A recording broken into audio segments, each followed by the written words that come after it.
পাগল হয়ে যে কোনো লাভ নেই, আবার সুস্থ হতে হবে, আবার পড়ার টেবিলে বসতে হবে।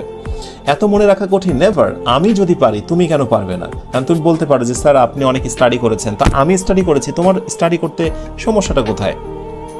মনে রেখো, পৃথিবীতে যা দামি, পৃথিবীতে যে জিনিসটা খুবই মূল্যবান, তাকে বশে নিয়ে আসার জন্য একটু পরিশ্রম করতে হবে। আর যদি তুমি পরিশ্রম করে তাকে বশে নিয়ে আসতে পারো, তোমার ভ্যালু অন্যদের থেকে আলাদা হবে। তো তুমি এত ভালো কিছু নিতে চাও, পরিশ্রম করবে না, ডেডিকেটেড হবে না সেই কাজের প্রতি, এতই সহজ।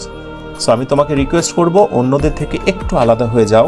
যেখানে সবাই আড্ডা নিয়ে ব্যস্ত, গালগপ্প, ফেসবুকিং, শুধু শুধু পোস্ট দেওয়া, লাইক শেয়ার, অযথা ভিডিওতে।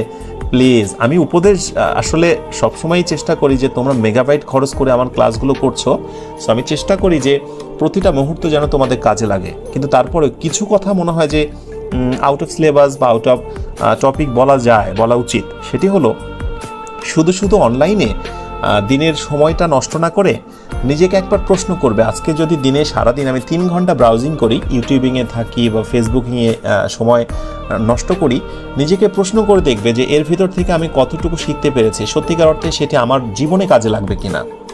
রাইট? তুমি হয়তো উপমা দিতেই পারো, আমি একটি দারুণ গান শুনেছি, সেটি আমাকে আনন্দিত করেছে, আমার মন ফ্রেশ হয়ে গেছে, এটা আমার জন্য কার্যকর। ওকে, ডান।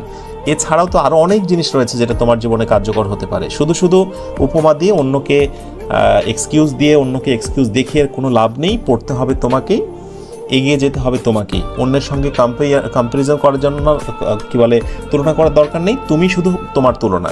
রাইট? তুমি অন্যদের থেকে আলাদা হয়ে যাও। সবাই যখন ফান ভিডিও নিয়ে ব্যস্ত, তুমি তখন এডুকেশনাল ভিডিও দেখা নিয়ে ব্যস্ত থাকবে, এটাই কিন্তু স্বাভাবিক। এনিওয়ে, এগিয়ে যাও, তোমাদের সবার জীবন অনেক সুন্দর হোক, সফল হোক, এই প্রত্যাশায় আজকে আমি শেষ করব।